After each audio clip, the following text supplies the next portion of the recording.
అందరికీ హాయ్, బాగున్నారా? బేసిక్గా స్టార్ట్ చేసే ముందు ఒకటి చెప్తా.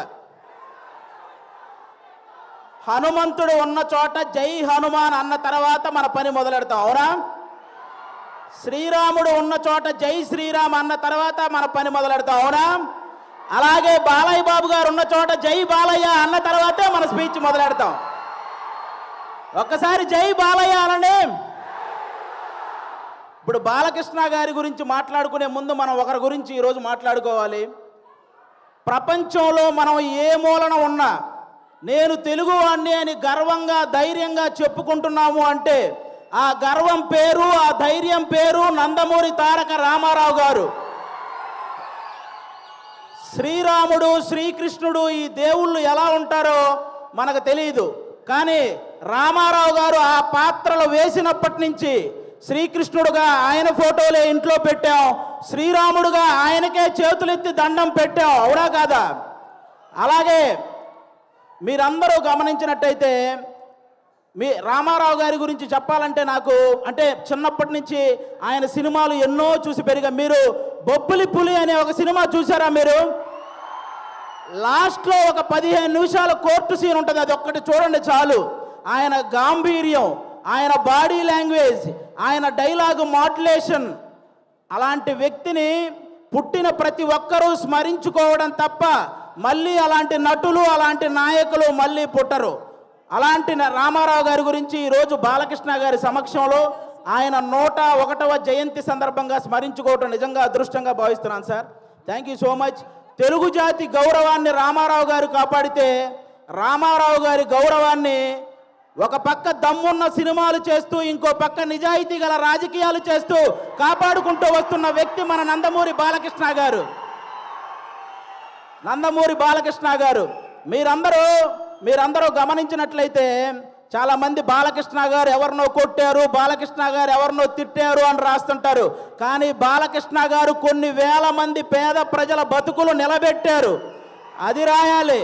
సినిమాలు, రాజకీయాలు చేయటం పెద్ద విషయం కాదు, కానీ బసవతారకం అనే ఒక క్యాన్సర్ హాస్పిటల్ ద్వారా ఎంతో మంది పేదవాళ్ళకి సహాయం చేయడం అనేది నిజంగా చాలా చాలా పెద్ద విషయం, చాలా గొప్ప విషయం. ఈ సమాజంలో ఎంతమందికి భయం, బాధ్యత ఉన్నాయో నాకు తెలియదు, కానీ బాలకృష్ణ గారితో పనిచేసే ప్రతి ఒక్కరికి ఆ భయం, బాధ్యత రెండూ ఉంటాయి, ఇదైతే షూర్. అంటే బాలకృష్ణ గారి సినిమాలు చాలామందికి చాలా ఇష్టం ఉంటాయి, నాకు చాలా సినిమాలు ఇష్టం. అందులో సార్ బొబ్బిలి సింహం అనే ఒక సినిమా సార్. మీరు వైట్ అండ్ వైట్ పంచకట్టుతో నడుచుకుంటూ వస్తుంటే వెనక శ్రీరాముడి శ్లోకం వస్తుంటుంది. మీనా గారు మిమ్మల్ని అలా చూస్తూ ఉండిపోతారు. నాకు తెలిసి రామారావు గారి తర్వాత మళ్ళీ పంచకట్టులో అంత అందంగా ఉండే హీరో మన బాలకృష్ణ గారు. నిజంగా మీరందరూ అదృష్టవంతులు, ఎందుకంటే ఒక జనరేషన్ వాళ్ళు మాకు గుర్తుండిపోయే సినిమాలు కావాలి అని అడిగారు. ఆదిత్య 369, అలాగే భైరవ దీపం ఇలాంటి సినిమాలు మీకు ఇచ్చారు. ఒక జనరేషన్ వాళ్ళు మేము తొడగొట్టే సినిమాలు కావాలని అడిగారు. సమరసింహారెడ్డి, నరసింహనాయుడు అనే సినిమాలు మీకు ఇచ్చారు. ఒక జనరేషన్ వాళ్ళు మేము కాలర్ ఎగరేసే సినిమాలు కావాలన్నారు, సింహ లాంటి సినిమా మీకు ఇచ్చారు. ఇంకొక జనరేషన్ వాళ్ళు మేము మీసం తిప్పే సినిమా కావాలన్నారు, లెజెండు, అఖండ, భగవంత్ కేసరి ఇలాంటి సినిమాలు మీ అందరికీ ఇచ్చారు. జనరేషన్లో మారిన బాలకృష్ణ గారి ఎనర్జీ ఏంట్రా బాబు అలా ఉందని అడుగుతుంటారు. జనరేషన్లో మారితే మనుషులు మారుతారు, టెక్నాలజీలు మారుతాయి. బాలయ్య బాబు గారి ఎనర్జీ ఎందుకు మారుతురా బ్లడీ ఫూల్ అని చెప్పండి. అంటే స్టాక్ మార్కెట్ గ్రాఫ్ అయినా పెరగటం తగ్గటం ఉంటుంది, కానీ ప్రజెంట్ బాలయ్య బాబు గారి మార్కెట్ గ్రాఫ్ పెరగటం తప్ప తగ్గటం లేదు.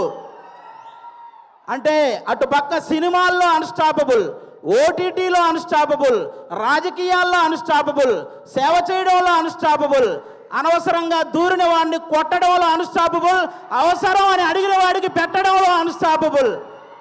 అలాంటి బాలకృష్ణ గారు ఈరోజు మా గ్యాంగ్స్ ఆఫ్ గోదావరి ఈవెంట్కి రావటం నిజంగా మా గ్యాంగ్స్ ఆఫ్ గోదావరి కలెక్షన్లు కూడా అన్స్టాపబుల్గా ఉండాలని మనస్ఫూర్తిగా కోరుకుంటున్నాను. మా సినిమా ఎలా ఉండబోతుంది అంటే 10 నిమిషాల్లో క్లోజ్ అయ్యే పబ్బు ముందు జై బాలయ్య అనే స్లోగన్స్ వస్తే ఎంత కిక్ వస్తుందో మా గ్యాంగ్స్ ఆఫ్ గోదావరి సినిమా అంత కిక్ ఇస్తుంది మీకు. బాలకృష్ణ గారి చేతిలో ఉన్న మైక్ స్టైల్గా అలా ఎగరేసి పట్టుకున్నప్పుడు ఎంత కిక్ వస్తుందో మా గ్యాంగ్స్ ఆఫ్ గోదావరి సినిమా అంత కిక్ వస్తుంది.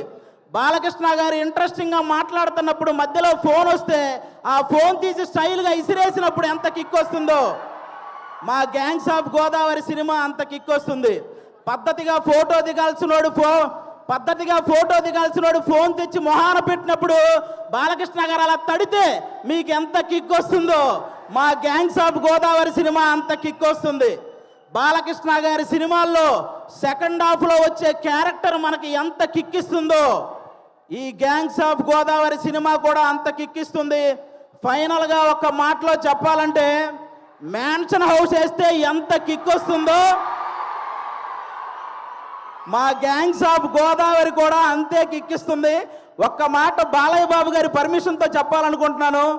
రేపొద్దున నందమూరి నటసింహం, కొనిదెల కొదమసింహం అసెంబ్లీలో అడుగు పెడితే ఎంత కిక్ వస్తుందో మా గ్యాంగ్స్ ఆఫ్ గోదావరి కూడా అంతే కిక్ వస్తుంది. ఇది మీరందరూ గుర్తుపెట్టుకోవాలని నేను కోరుకుంటున్నాను. అలాంటి బాలయ్య బాబు గారు ఈరోజు మా ఈవెంట్కి రావడం నిజంగా మా అదృష్టం. Thank you sir, thank you so much. ఈ సినిమాలో విశ్వక్సేన్ గారు ఒక 28 ఏళ్ల కుర్రాడు రత్న అనే పేరుతో థియేటర్లో చేయబోయే మాస్ జాతరను మీరందరూ రేపు 31వ తేదీ చూడబోతున్నారు. మామూలు విషయం కాదు. అతను విశ్వక్సేన్ అనే అతను సినిమాలు చేస్తే ఒకటి పెట్టిన డబ్బులు వెనక్కి వస్తాయి, లేకపోతే లాభాలు వస్తాయి, నష్టాలు మాత్రం రావు. అలాంటి పర్ఫార్మర్ అతను. 24 క్రాఫ్ట్స్ మీద పట్టున్న వ్యక్తి మన విశ్వక్సేన్ గారు. అలాంటి వ్యక్తికి ఈ సినిమా పెద్ద విజయాన్ని ఇవ్వాలని మనస్ఫూర్తిగా కోరుకుంటున్నాను. ఇక డైరెక్టర్ కృష్ణ చైతన్య గారు తన మైండ్లో గుర్తొచ్చిన డైలాగుని మీ మైండ్లో గుర్తుండిపోయేలా రాసే రైటర్ కమ్ డైరెక్టర్ మన కృష్ణ చైతన్య గారు. మనందరికీ త్రివిక్రమ్ గారు అంటే చాలా ఇష్టం. త్రివిక్రమ్ గారికి కృష్ణ చైతన్య అనే వ్యక్తి చాలా ఇష్టం. కాబట్టి ఈ సినిమాలో ముఖ్యంగా కుప్పలుగా డైలాగులు ఉంటాయి. మీరు అవన్నీ కూడా ఎంజాయ్ చేస్తారు. నెక్స్ట్ అంజలి గారు మిమ్మల్ని సీత అనే ఒక క్యారెక్టర్తో మైమరిచిపోయేలా చేసింది. గీతాంజలి అనే ఒక క్యారెక్టర్తో భయపించేలా చేసింది. ఈరోజు ఈ రత్నమాల క్యారెక్టర్తో ఆ 2 క్యారెక్టర్లు మర్చిపోయేలా చేయబోతుంది అంజలి గారు.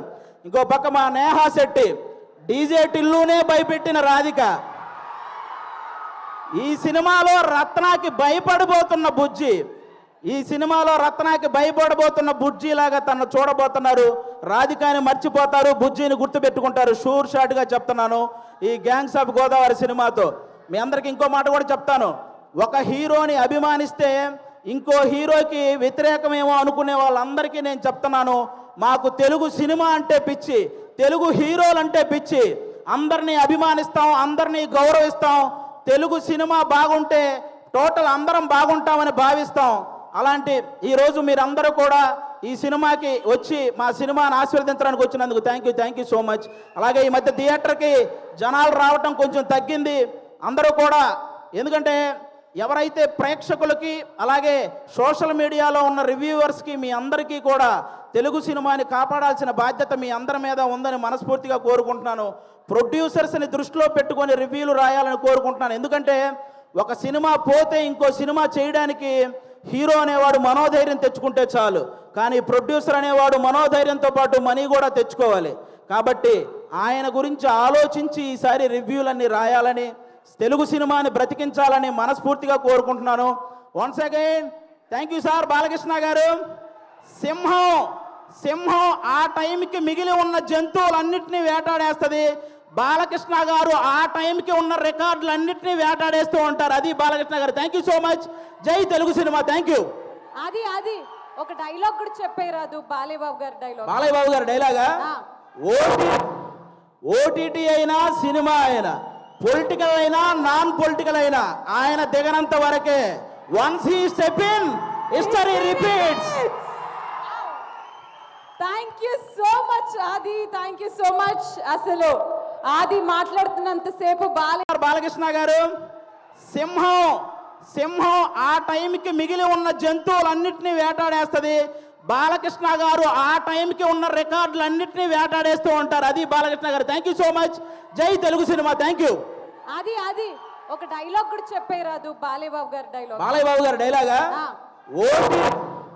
ఓటీటీ అయినా సినిమా అయినా పొలిటికల్ అయినా నాన్ పొలిటికల్ అయినా ఆయన దిగనంత వరకే. Once he step in history repeats. Thank you so much Aadi, thank you so much. అసలు ఆది మాట్లాడుతున్నంతసేపు బాలే